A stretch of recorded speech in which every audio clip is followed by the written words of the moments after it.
Welcome to ESGX Live, the community for information and education to inspire collaboration and action on all things related to sustainability. With me, Nigel Lake, this week in New York, and my co-host, Paul Herman, somewhere in France. We have a fascinating discussion coming up today with Stephanie Kelton and Fadhel Kaboub, all about the issues which I think surround everybody almost anywhere where they live in the world at the moment, which is that we are confronted with raging inflation, increased energy costs, threats of higher unemployment in some parts of the world, high power costs, and wondering, will government action that's been taken so far actually address this? I've been in the UK for the last couple of weeks where the solution proposed was to implement substantial tax cuts for the very richest in society and not to do very much else. And that didn't last very long. And the Treasurer concerned has lost his job, making him the second shortest serving British Treasurer of all time.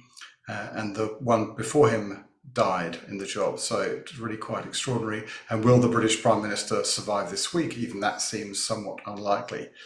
So these are crazy times, and it is, I think, hard to judge what makes sense and what doesn't. So we look forward to hearing the objective and informed perspectives from Stephanie and Fadhel shortly. But first, I will hand to Paul and the Green Jobs Report. So Paul, over to you.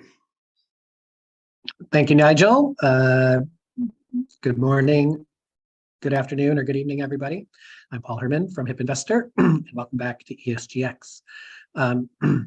Today, after our monthly Green Jobs Report, we'll have a panel discussion with Dr. Stephanie Kelton, Dr. Fadhel Kaboub, Amir Khalegi, who soon will be a doctor in about a year when he finishes his PhD, and me and my lowly bachelor's degree. So we're super excited to talk about how to tame the inflation monster and what solutions, policies, and programs might be able to do that. So to help provide some context about that, Amir Khalegi of the University of Missouri, Kansas City, and of HIP Investor, as well as the Global Institute for Sustainable Prosperity, is here to share the latest. So, Amir, what's the latest on the Green Jobs Report, and are we getting more extractive or more sustainable? Great. Well, I think we'll find that out by the end of this presentation. So, let's get it underway. For those of you who are joining us for the first time, our Green Jobs Report looks to provide data-driven insights on greening the economy. This is done by the corporate ratings that are provided by HIP Investor, or Human Impact and Profit plus Profit. Their database incorporates over 2,000 rated US companies, and they're rated based on data regarding health, wealth, earth, equality, trust, products and services, and management practices for their specific company database. This company database, each company is linked to a North American Industry Classification Code, or known as NAICS, and these NAICS identifiers are then cross-mapped to industry data provided by the Bureau of Labor Statistics. Specifically, we overlay these statistics over the CES survey, or the Current Employment Statistics Survey, which provides information on industry employment and industry wages. Weighting by employment relative to HIP rating, we then bucket these various industries in a green, slightly extractive, or extractive category. Overall, our analysis views 180 industries within the US economy, and we can see by this box here. Oh, okay, laser pointer doesn't want to work, that's fine. This box here, some example industries within each bucket. So an overall conclusion, so we've been doing this report for over 2 years at this point, coming close to 3, and we have found that greener industries and jobs within greener industries have been the most resilient to job loss, especially during the COVID time period. And we can see that actually they recovered the fastest as well. You can see here that during the onset of the COVID-19 crisis, when comparing the proportionality of job loss between extractive, slightly extractive, and green industries, that green industries, or let me start with extractive industries.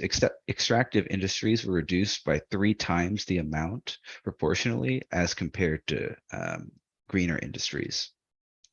Currently as well, we can see that extractive industries has yet to reach its February 2020 level of employment, whereas green industries and slightly industries have passed that threshold around 3 months ago, in fact, in May of 2022. When we look at the aggregate level of unemployment by the super sectors of industries that are taken from the current population survey, or the CPS, it's to note that the CPS is dynamically different than the CES survey, because the CES survey is surveyed at a firm level, where the CPS level is surveyed at the household level. Although what we can see, we still did the same mapping scheme methodology.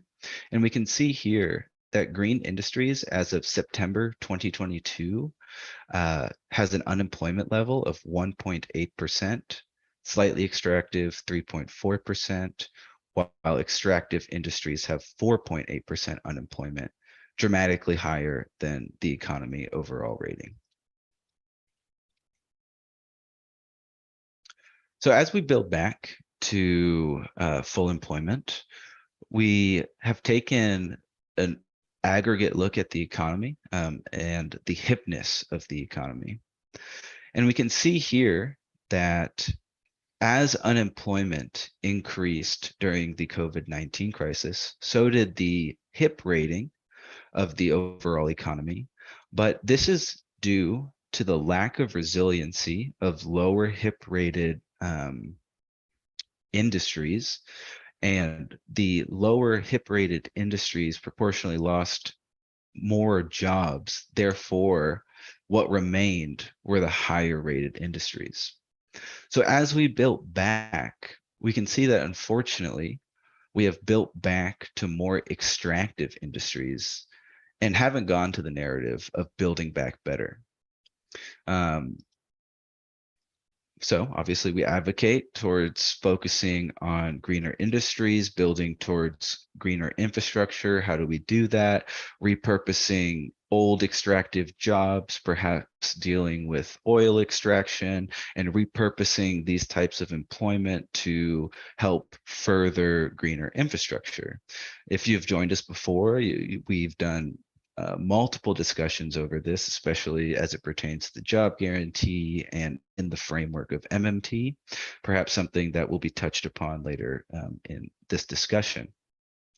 So now shifting towards pay, green industries jobs on average are the highest paying.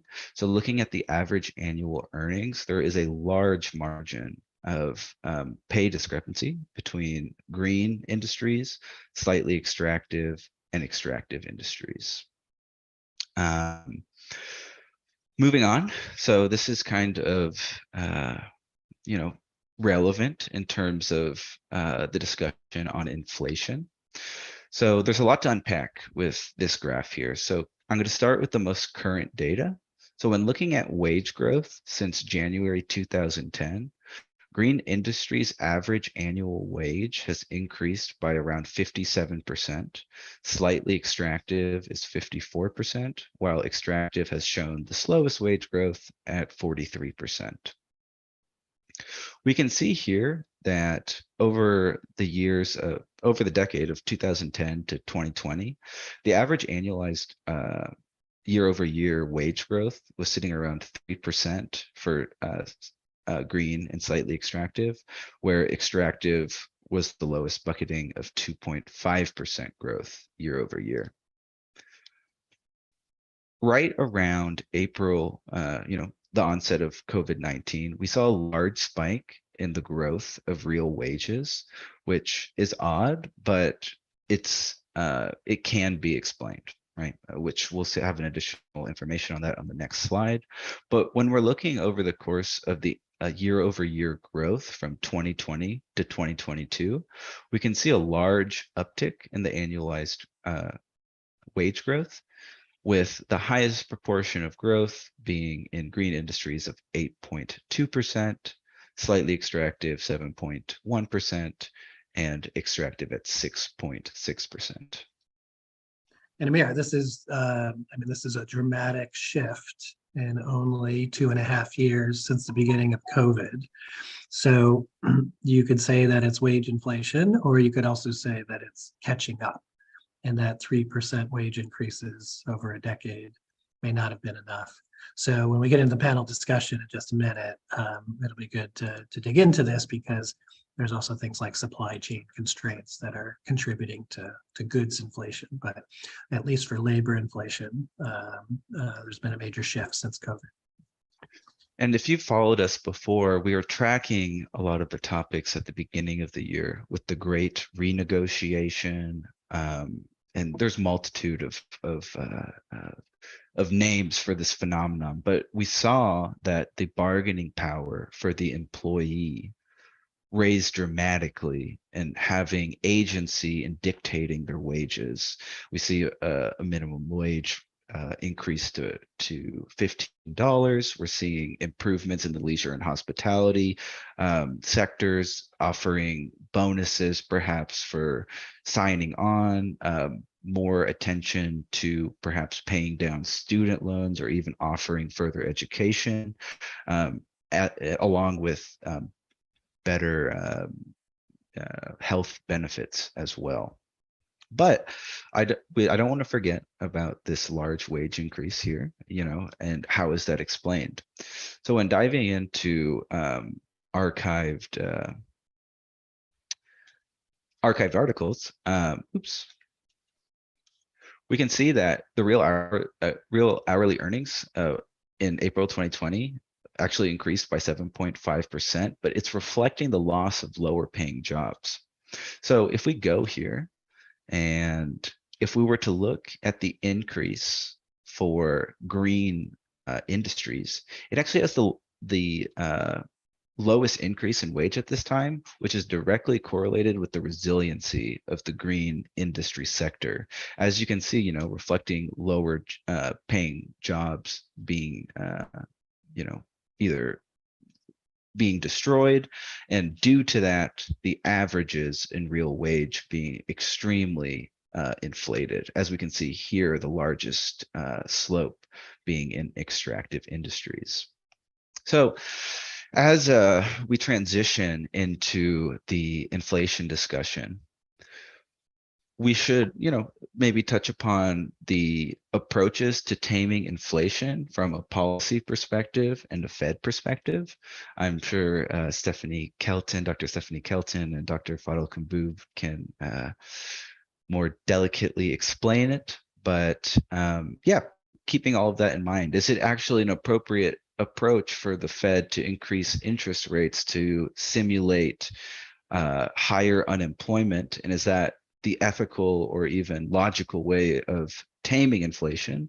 Or should we look at the tension points that cause inflation, whether it be health costs, supply chain bottlenecks, housing? So for this discussion, which I'm very excited for, we will discuss about the different approaches that the Fed may take, or Congress, in discussing the best way to tame the monster of inflation. Thank you, Amir. Another deeply insightful Green Jobs Report, which we're now 2 years and 8 months into. So if you want to check out the old Green Jobs Report, those are all on ESGX.org and on the YouTube channel for ESGX.org. All right, so let's welcome Dr. Stephanie Kelton. She's the author of the New York Times bestseller, The Deficit Myth, and Dr. Fadhel Kaboub, who's the head of the Global Institute for Sustainable Prosperity and a professor at Denison University. Dr. Stephanie Kelton's at Stony Brook University. Welcome, Stephanie. Welcome, Fadhel. So what do you think? Is inflation tameable? And if so, what are some of the solutions that should be considered that may not be in process right now? You're on mute, Stephanie. I'm sorry. You would think after 2.5 years of doing this, people would remember to unmute. I'm sorry. Okay. I think that there's actually a very, in a sense, an easy answer to your question, which may sound surprising. But if JP Morgan believes that inflation is moderating, that we will go from the current headline rate of 8.2%, which is where we are at the moment, to just about 7%, 6.8% by the end of this year, and that we're likely, in their estimation, it's a projection, but likely to end next year at 3.2%. Now, should we be panicking and trying to destroy the labor market, throw millions of people out of work, because we think we have to do more than is already baked in? And, professional forecasters who manage a lot of money and get paid to be right about these things think that effectively the problem goes away if we wait until the end of next year. To me, I think, the answer is pretty straightforwardly no. We yes to your question, which is can it be tamed? It's taming itself. We've done enormous damage already, both with tightening fiscal policy and with what the Federal Reserve has done, which is to have this series of aggressive interest rate hikes, and there are more on the way. I think that we know that another couple of hikes are likely to come this year. The first one is, I think most people expect to be 75 basis points, which is what the last couple were. That's substantial.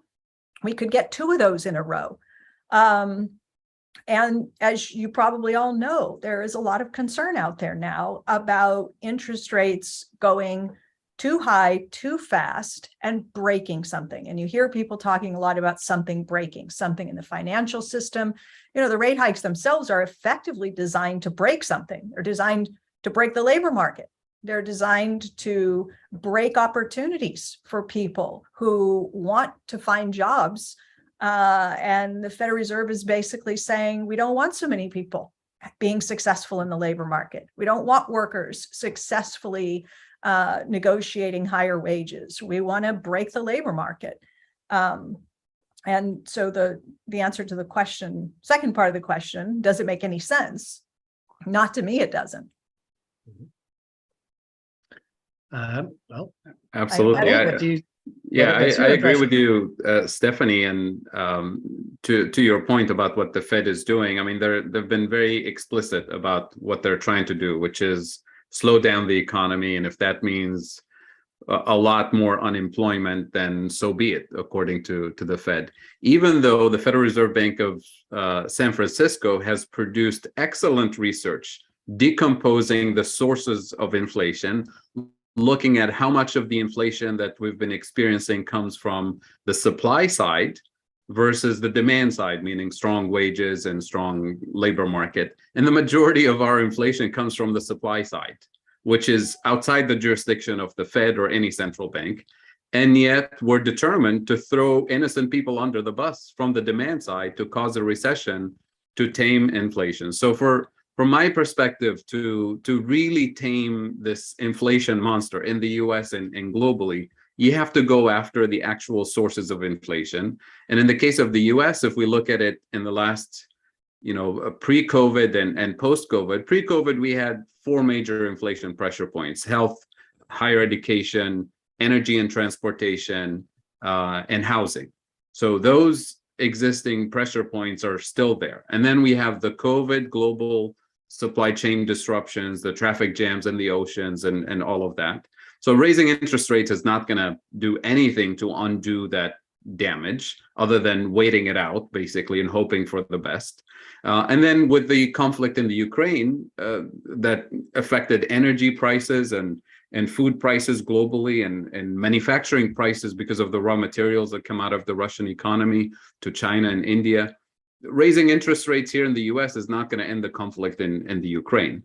So it's really kind of central bankers flying blind, aiming at the wrong thing, and hoping that somehow all of these real sources of inflation will eventually disappear, instead of being honest with us and saying, here's what we can do in the central bank jurisdiction, but here's what other jurisdictions can do, which is find a peaceful solution to the conflict in the Ukraine, figure out a way to improve global supply chains and logistics so that we don't face these bottlenecks in the future, and go after the actual inflation pressure points that persist in the US economy for the last at least 20, 30 years, going after shortages and abusive market power that is highly concentrated in these four areas: energy and transportation, real estate, healthcare, and so on. So it's really about being honest about what's causing these sources and trying not to hurt innocent people in the process of taming inflation. All right, we have a question from Don in the audience. Just want to encourage everybody in the Zoom audience, feel free to use the question and answer box. The chat box is not active for everybody currently, which we'll fix on the next webinar, but please ask your questions in the chat, in the question box. Nigel, is something you wanted to say before I tee up the question? Yeah, no, ask the question first, Paul. Okay, great. All right, Stephanie, don't higher interest rates have an effect on supply, or are they only intended to affect demand? Oh, good question, Dawn. Sure they do. You know, we have this idea, like I say we, sort of the mainstream economic toolkit for fighting inflation is basically to say, well, that's the job of the central bank, right? And how do central banks deal with inflation? Well, effectively, they have, you know, one tool, which is the overnight interest rate. So imagine trying to tip the balance of, you know, the US economy, multi-trillion-dollar economy, by changing a single price in the economy and impacting, you know, ripple effects all through to inflation. But we have this idea that it's the central bank's job to fight inflation, and that the tool that they have at their disposal is an interest rate, an overnight interest rate. They turn the interest rate up to turn inflation down, right? And so that's what they're trying to do. And I think Don is saying, well, does it only work on the demand side, which is what Powell and company are hoping for, that by raising interest rates, you cause consumers to borrow and spend less on things like cars. We had, you know, price pressures in, you know, vehicles. So maybe we slow down the rate of price increase in autos and trucks and so forth. Housing, maybe we cool the housing markets. Working, right? Housing markets rolled over. So it works that way. But Don is saying, what about the supply side? And I'm going to say, yes, right? And think about what the Biden administration is trying to accomplish with the Inflation Reduction Act, right? There's what, $370 billion for climate related efforts there, try to reduce emissions by 40% by the end of the decade. And what they're really hoping is that the tax incentives, the subsidies, the rebates, all of the sort of carrots that legislation dangles for companies and for consumers, that we'll take advantage of that. We'll put you know, heat pumps in our homes and solar panels on our roofs, and businesses will invest in new manufacturing and green tech and all the rest of it. But guess what? To buy an automobile or an EV or put solar panels or heat pumps in your home, guess what almost everybody has to do? Borrow a bunch of money to finance these things. And you're doing this in an environment in which interest rates are moving sharply higher. So how much can you induce companies to go out and spend in an economic environment where recession is on the lips of just about everyone? Interest rates are moving sharply higher. And you're hoping that you're going to build more capacity. You're going to get more semiconductors. You're going to get more manufacturing capacity. You're going to get all of these things. I think that Don is probably wondering if it is realistic to hope that supply capacity is built out when interest rates are, making it more expensive to borrow to undertake those kinds of investments. And that's not the only other channel that interest rates matter, but through supply, it is definitely one. We end up with a smaller housing stock in the future, with less productive capacity, with fewer, new factories and build out of productive capacity, which is exactly how we get into the situation that we're in now, which is, not being able to keep up with demand because we're supply constrained, and we're, potentially facing a situation where we exacerbate those supply shortages. So is there any way, this happened a little bit in 2008, JP Morgan actually was creating low-cost loans for job creation. That was one initiative. It lasted about 3 or 4 months, but they did have a special customer pricing. It wasn't a government policy. And then in the state of Georgia in 2008, a state legislature passed job training programs, again, for about 6 months. It worked. It created job transitions. And then they decided, no, that's too expensive, even though it was working. So are there any ways to tier interest rates for things that are positive for the economy? Or like, whose job is it? Is it the Fed? Is it the banks? Is it state legislature? Is it federal legislature? What do you think? Yes, it's possible to do those things. And it's not so much whose job is it, because it's not defined at present as anybody's job to really do those things. But it could be. Fadhel, you want to say something about qualitative ways? Yeah. I mean, this credit? is something that the Fed and central banks should have done yesterday, as in years ago, especially in the context of climate change. And the potential trillions of dollars worth of stranded assets that are sitting on books across the economy, both financial institutions, university endowments, and beyond. So one of the things that central banks can do is take the capital adequacy requirement, the CAR requirement, and split it into 2 categories. One that is green, to enhance investments and build up a productive capacity in the right direction, and one that is carbon intensive, which is the existing system we have. And all you have to do is just lower the capital requirement on green investments and keep the other one the same. And all of a sudden you incentivize financial institutions to direct credit to areas where it's actually directly more profitable for them to go in that direction.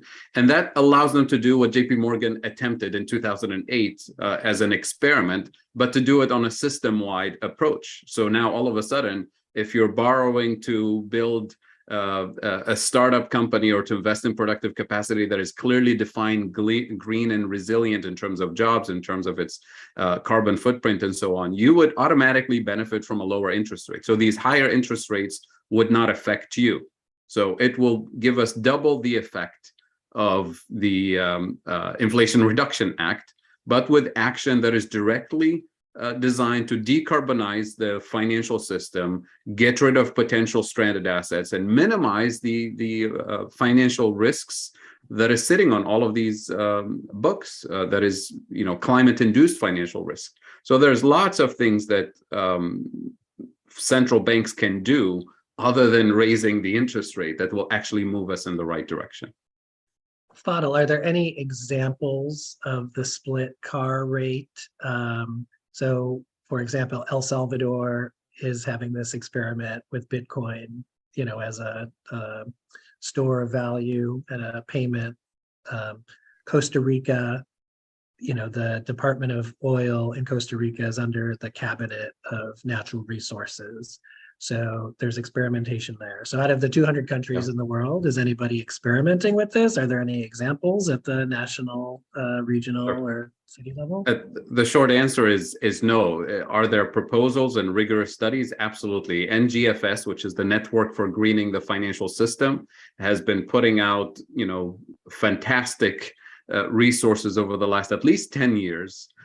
Sharing it with central bankers, sharing it with financial regulators around the world, showing a whole dashboard of potential policy tweaks that can be done without the intervention of parliaments and Congress and presidents, just within the financial regulatory system, that can accelerate the green transition and decarbonizing the financial system. The good news maybe is that the former director of NGFS is now the director of climate change policy at the ECB.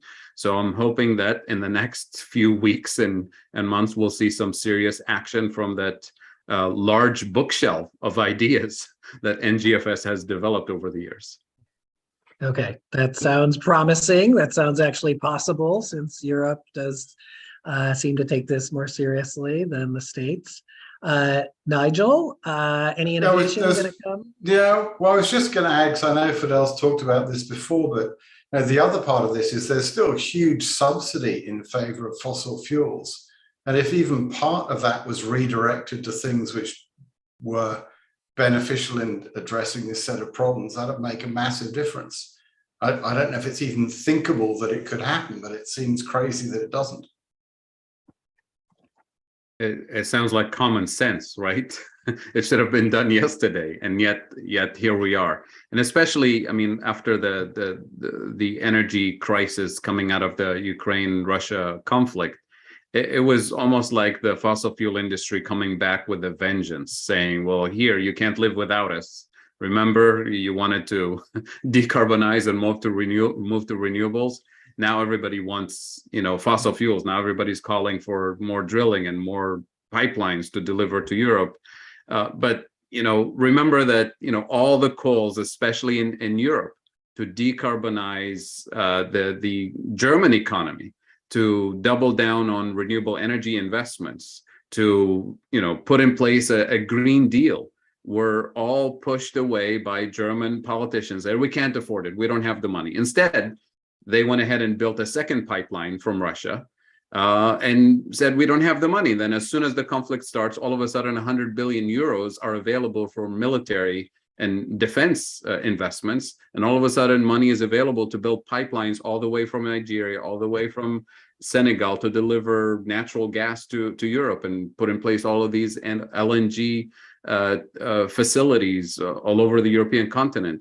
I mean, we have to be honest about the mistakes that we've made in Europe and other parts of the world in committing to the fossil fuel economy, and recognize that we can't continue with this partnership with the fossil fuel industry that's keeping us in these vicious cycles of conflicts and inflation, and on the climate front. It's just unsustainable, ecologically unsustainable, to keep going in this direction. But what do you see? I mean, you hear this all the time, right? That we have to double down on investments in, natural gas and exploration, and we need this because we can't just shut it off, and we're not ready yet. We don't have the transmission for green energy, and we don't have the capacity to supply the power that needs to be supplied in the near term. So we have to,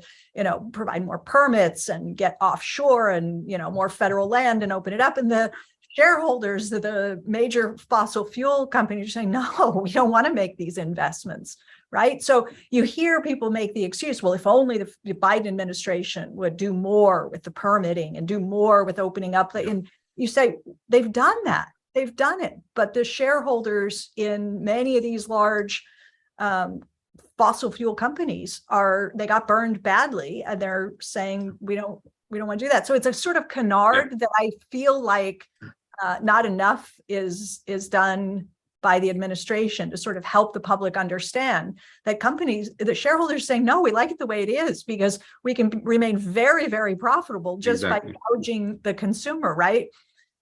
Yeah, and exactly right. They can make a decade's profit or more in the space of a year or two. They make almost as much economic profit in that period as they would on a whole new project. Why do anything? Meanwhile, on the other side, in terms of capital to invest in renewable energy, there is an absolute wall of funds out there. We're selling various assets at the moment, and these are gigawatt scale projects. There's hundreds of parties interested in those, literally hundreds. And it's the same if you're doing things in Europe or wherever else. So there's huge amounts of capital for it. And somehow that doesn't get as much attention either. Okay, so now I know I'm supposed to be like your invited guest or whatever, but I feel like I really want to ask another question. Can I do that? Sure, you can do anything. I want to hear you all, because I think this is so important in the debate around climate and how we get where I think all agree we need to get in terms of decarbonizing and so forth. And this Inflation Reduction Act, and this, it sounds like a lot of money to say $370 billion. Okay, but over 10 years, right? So we're talking about, if all goes well, maybe you get 37 billion per year. Bear in mind that we spend about 800 billion a year on the military. So, keep that in mind. But people say, well, this is the greatest example of industrial policy that the United States has had in, generations. And other people say, I don't know about the industrial policy comparisons, to the kinds of investments that the public sector has made historically when you talk about industrial policy. People will say, this is more like de-risking, right? So I don't know who among you can say a few words about this, but I just feel like it's really important that people understand the difference between a really ambitious industrial policy designed to make the investments and transform the, energy and the economy around greening versus the sort of carrot approach and dangling and the nudges and the incentives, and then sitting back and hoping that the private sector takes the bait. I mean, you're essentially, you're putting out an offer, but unless there's uptake, we don't get where you are. Maybe I'll make one comment first, and that's partly the work what's come out from this Earth for All project, which is dealing with this at a whole of world level. Now, what investment is required to deal with the decarbonisation of everything, to deal with the damage we've done to our food supply chain, and to address poverty and inequality and the empowerment of women globally. And the amount of money required to be invested is something like $2 to $4 trillion a year, which sounds like an awful lot of money, but it's roughly what we spend on cars. It's a bit more than we spend on booze, and it's less than we spend on philanthropy globally. So even at that scale of essentially fixing all the world's problems, it's not that crazy an amount of money. And to put those figures in context, we're already investing close to $1 trillion a year globally in the transition to renewable energy. So a lot of this is flowing, and put the US number in context, it's pretty modest. Is it helpful? Yes. Is it incremental? And maybe can it be catalytic in some areas? And that's probably the most important thing, is are there places money can be spent which just shift the way people think and tip the whole economy through an unstable equilibrium to something different, which we've now done in electric vehicles in America, because all the big motor manufacturers have now got fairly complete electric vehicle ranges coming through, and lots of those are running on dual platforms, and no motor manufacturer wants to have 2 platforms for every vehicle. So they're now desperately trying to switch off the fossil fuel ones. That process will take some time, but the problem has essentially been solved. How rapidly it transitions remains to be seen, but it's a few years one way or another it's going to happen. So I think all of this is surprisingly modest and should be seen that way. Fadhel. I'll take a quick pause for a second. In the chat, Nick Gower, our producer, has put in the link to the network of central banks and supervisors for greening the financial system that Fadhel referenced. So check that out. That may find its way into some solution sets from policymakers and innovators, including across all sectors, from companies to philanthropists to government policy. Also, we have a question from Eric in the audience when we get a moment as well about what role Task Force for Climate-related Financial Disclosure, the TCFD, can play, specifically about taming inflation. So, Fadhel, over to you. Yeah, on de-risking, I mean, absolutely. I mean, the size of the Inflation Reduction Act is so small relative to what really needed to be done. but the sketch of what it's designed to do, it's definitely moving us in the right direction. I mean, if this inflation episode that we're experiencing right now happened pre the deficit myth, pre-MMT, the only response we would have seen from central banks around the world or from governments around the world is raising interest rates and austerity policies on the fiscal side. But instead, in this episode, we've had central banks doing what central banks have traditionally done, which is raising interest rates, which is not very helpful.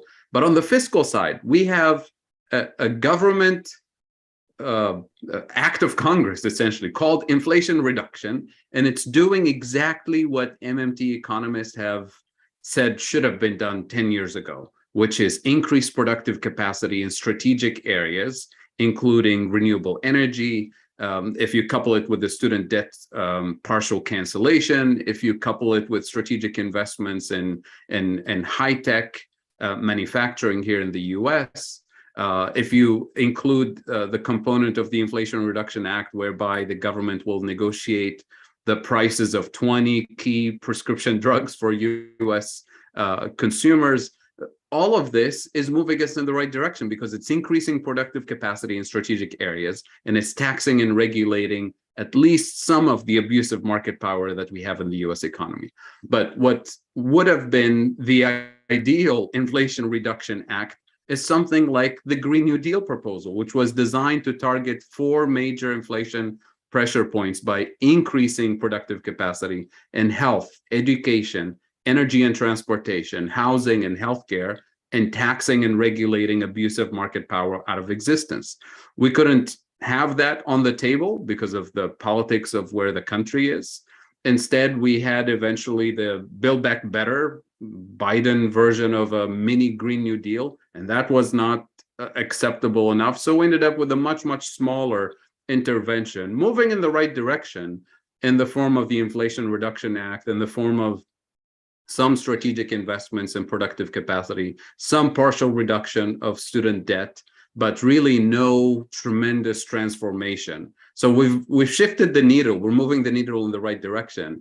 And in the sense, the administration still believes that the government has done enough, and it's the private sector that now picks up the rest of the work as we've eliminated some of the obstacles, provided the incentives, and eliminated, kind of minimized some of the risks. So that's where the idea of de-risking is probably a good description of where the Biden administration is in terms of how it sees its role in transforming the US economy. A step in the right direction, but it's a small step, not what is needed to truly meet the climate challenge. I mean, if you look at what the UN Production Gap Report has told us in 2021, we're on track right now to extract and burn twice as much as we're allowed to by 2030, and almost 4 times as much as we're allowed to by 2040.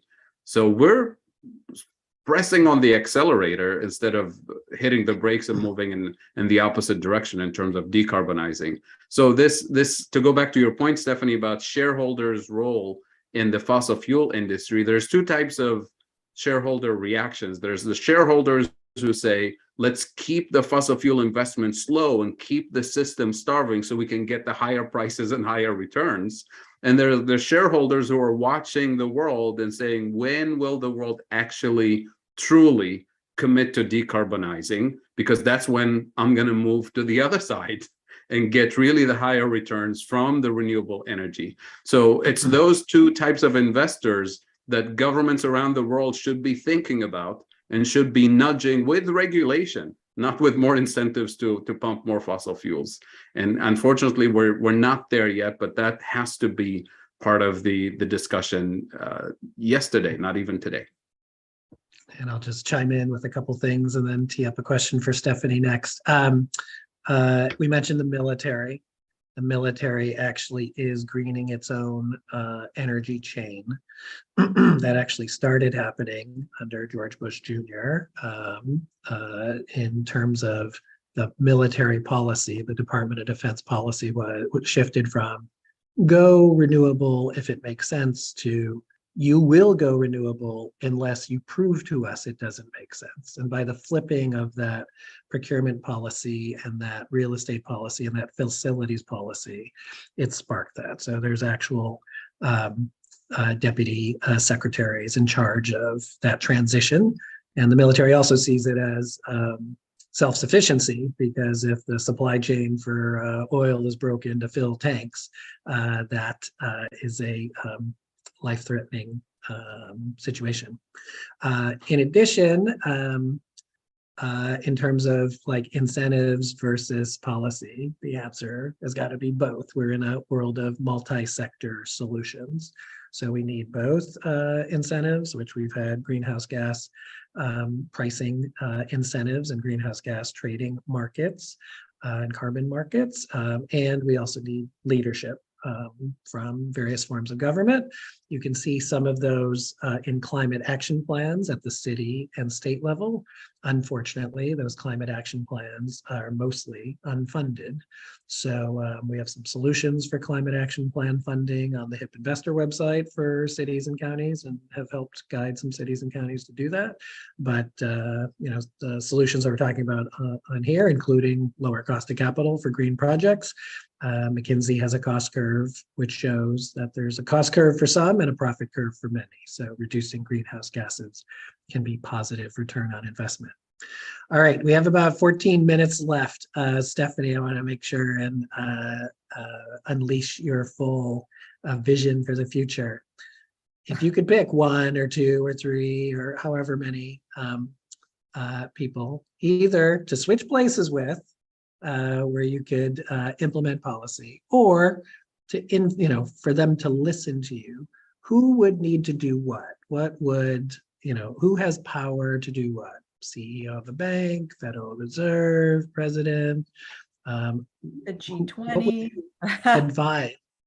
I mean, that's the thing, right? I mean, U.S. leadership is really critical, but unless you've got the sum of the parts that need to be on board with global concerted action around climate, I worry very much that we miss the opportunity, and the clock is ticking. The carbon budget is running itself down. And so, a G20 meeting, I guess, is the right audience to aim for, as opposed to, an OMB director or a NEC director, or even, the president himself. You really, I think, need that coalition of world leaders. And so if you can arrange that meeting, I'd be happy to. All right. So the G20 is in the audience, ready to listen to you. What should they do? Well, they know. I mean, that this is part of the problem. And when I talk about the de-risking stuff, and what I get very concerned about is, I've listened for a number of years. It's not that I'm opposed to providing subsidies and incentives and looking for ways to bring the private sector along. It's not that I think you don't need the private sector. I do think you need the private sector. What worries me is that the preponderance of the expectations falling on the private sector, that concerns me. So whether I'm listening to a Treasury Secretary, a former Secretary of State, I won't name names, but I could.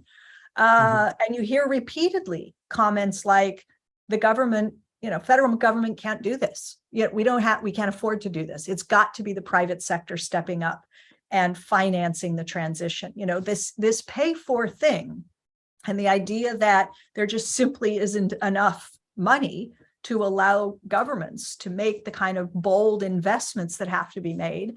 So you've got to appeal to the private sector and hope, right? And then it becomes really, I think, hope is not a plan, and saying that we will set the table and welcome them in and hope that they sit down and choose to feast on, the incentives and the rebates and the subsidies that we're offering. But there's no guarantee of that. We can't afford to wait. So I want the mindset among G20 leaders to be the yes, we can mindset, and not the, oh, we spent all the money fighting the pandemic and now we're debt burdened and we have to start tightening the belt, and we can't afford to do these things because we've come through this crisis and we spent a lot of money. We're in a crisis. Climate is a crisis, and we're in the midst of it. And we can't say, phew, good thing we got through the pandemic, which, by the way, we are not through, and then turn weary of continuing to make the kind of investments. And I agree with Fadhel. What is there in the Inflation Reduction Act, you hear it described as historic, the biggest investment in climate in our nation's history. And it is true. Those things are true. And it is also true that it is nowhere near enough. Okay, both of those things are true. So I worry that we're starting to tip ourselves in the direction of, looking at austerity, both in the UK, us over here watching, market reactions in recent weeks and saying, oh, this is a message that markets have sent the British government. We all should be paying close attention, because this is what happens if you roll out a spending plan, or for that matter, tax incentives or anything else. If markets are displeased, they will shut you down and you won't be able to do what you want to do. And I think nothing worries me more than inaction on climate based on faulty economic logic. Yeah, on the how are we going to pay for it, especially when it comes to the energy transition, especially when it comes to the millions of workers around the world in the fossil fuel industry and related industries who will be out of a job if we truly decarbonize. What is that just transition, and how do we pay for it, and how do we transition actually workers into new jobs? And governments who believe they don't have the financial resources, they say we give the tax incentives, we hope that you'll get to the right training and somehow you'll learn how to code and somehow you'll move to San Francisco and you'll transition. But when you talk to fossil fuel workers, they say, we would love to transition, but don't throw us under the bus, because those greener jobs you talk about, sure, they pay nicer wages compared to everything else in the economy, but I make six figures and I have a great health insurance and I have a union and I have a pension. So when you tell me to transition, who's going to underwrite the cost of this transition for those workers? And they'll say it very clearly, we would love to transition, but not to throw my pension under the bus, my livelihood under the bus, because we want to save the planet. So this is where the role of the federal government, not companies, not states, not municipalities, the role of the federal government to underwrite the cost of a just transition for fossil fuel workers when it comes to pension and health and benefits and wages and union benefits. So all of this has to be on the table. But so far, we just hear these vague words about just transition and markets doing their own things and workers transitioning somehow and the greener industries attracting them. None of this is realistic. So this has to be the case certainly here in the US and everywhere else in the G20. And then there's a whole other just transition for developing countries who are so dependent on the fossil fuel economy. A country like Nigeria, one of the biggest exporters of oil and gas in the world, doesn't even have the capacity to refine a single liter of gasoline for its own people. It imports all of its gasoline from abroad. So we're talking about broken economies that are so dependent on fossil fuel exports, not to their benefits, but it's just because this is the same system, that extractive system that they've been plugged into for decades. We can spend a whole hour of the neocolonial nature of this extractivist model. So we have to design an alternative economic development model for countries like Nigeria, so that you don't shut down the oil industry and leave people to starve. You have to build the alternative industries and jobs. And the good news is that we have all the ideas, we have the technology, we have the resources. We need to commit the financial resources and commit to long-term decarbonizing of the system. All right, and then I'll ask Nigel a question and then ask everybody for a final thought. Nigel, you've seen some transition in some of the markets you work in, like Australia. Any early glimmers of policy innovation yet?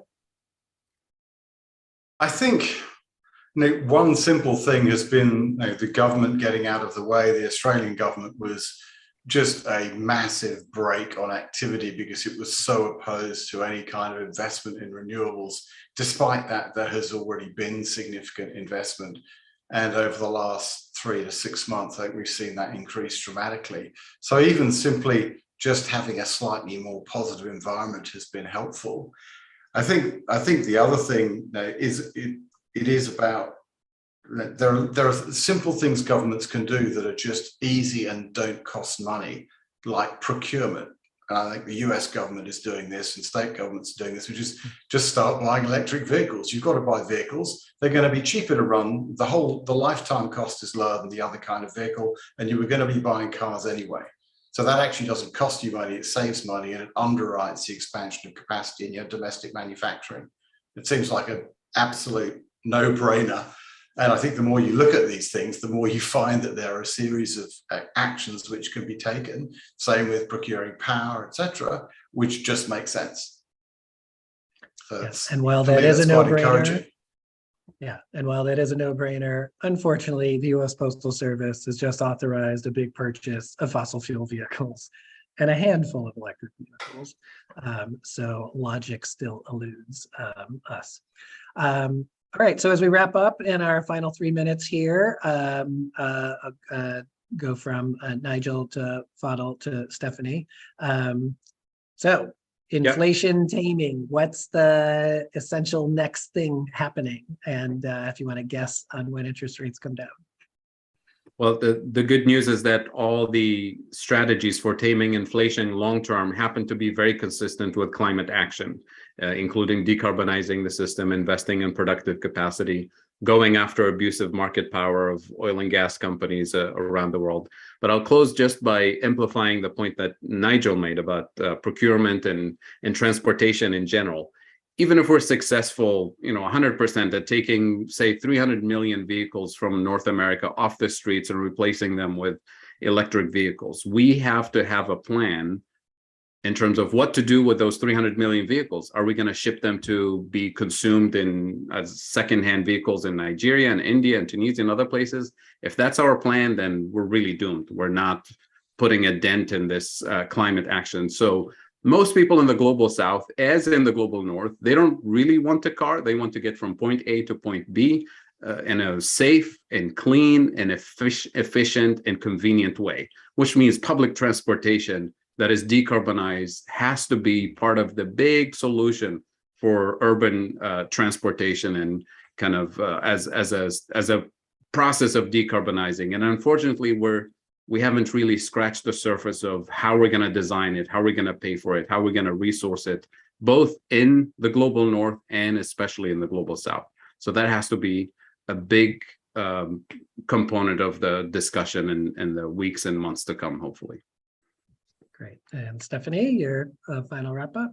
Well, I'll start where I began, which is to say that there are lots and lots of signs that inflation will moderate, right, on its own, that there are things with the supply chain that are working themselves out, that price pressures are coming down. You see it in commodities, you see housing rolling over, you see improvements at the ports and with shipping and transport costs and all the rest of it. Eventually, you would expect those to be passed through to the consumer. Where are the big culprits in terms of inflation today?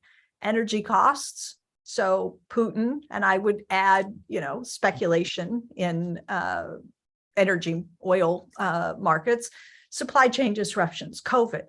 So you got energy, you got supply chain ongoing, think China, think COVID, and you got corporate pricing power. There are more than those, but those are probably the three big ones. And so what are you seeing with energy? Who knows what's going to happen, right, with Russia and Ukraine? And you heard Fadhel say if a resolution could be arrived at, bring an end to this disastrous war, then you see very quickly, I think, some further improvement on the energy side.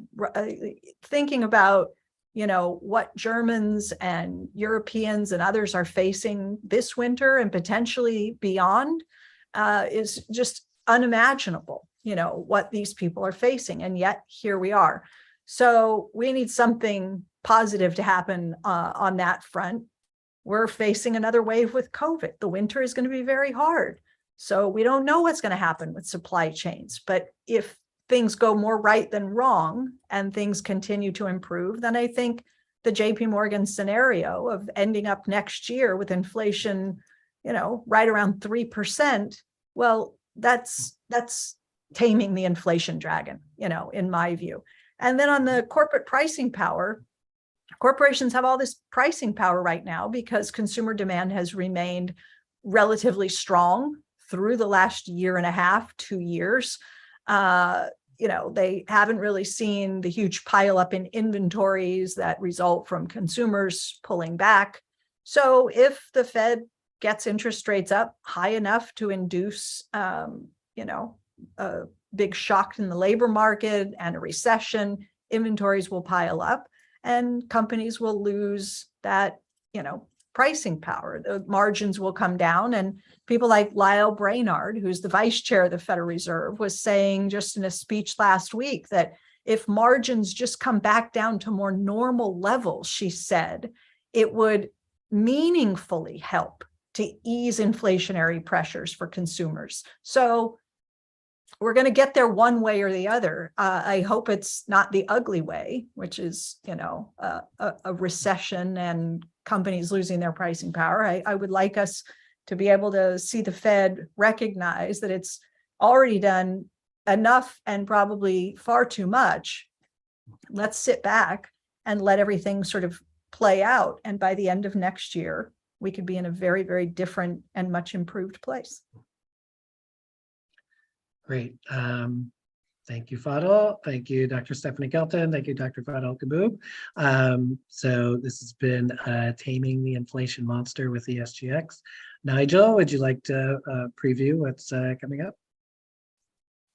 I was just going to have one parting thought, really, which was one of the dark forces at work here is the polarization of wealth and rising social tension, which flows from that. And many of the measures that have been implemented are particularly painful for people that are towards the bottom of the system. I think about here in the UK, where food prices have risen, where energy prices have risen shockingly. They've doubled or tripled for some people, and rents have also risen in some cases quite significantly. And for many people, it's just not affordable. Whereas if you go out in London, people are whining and dining and the taxis are as busy as they were before COVID. So all of this is creating an incredibly divisive and dangerous environment. And where does that lead? I think in all the decisions that anybody's making, you have to think about, well, there may be something that seems superficially attractive for me for the very short term, but if I add to this bonfire, we're all going to get burnt. And I think that is a recurrent theme. So things that are coming up as we plan further discussions for the next few months, I think that broad theme will underpin it all. Obviously, everything around energy we've talked a lot about. The last thing to put in everyone's minds is everything around our food supply chain, because whilst the threats of climate change are significant and now present a clear and present danger, and to Fadhel's point about exceeding the budget we've got for the next 30 years, for the next decade even, we're already fast approaching the tipping points that will trigger runaway change in various areas. That's pretty terrifying. The food chain stuff is worse. It's more significant, and that will, this will feature, I think, heavily in our discussions in the next 12 months. Great. So I want to thank everybody, Amir Kalegi for the Green Jobs Report. Again, 2 years and 8 months in, Dr. Fadhel Kaboub at the Global Institute for Sustainable Prosperity and at Denison University, and Dr. Stephanie Kelton, author of the New York Times bestseller, The Deficit Myth. Please pick up your copy, and at Stony Brook University. And overall, I see a thumbs up floating around here. So for myself, Paul Herman of Hip Investor, and Nigel Lake of ESGX, thanks very much for joining, and we'll see you next time on ESGX. Thanks, everybody.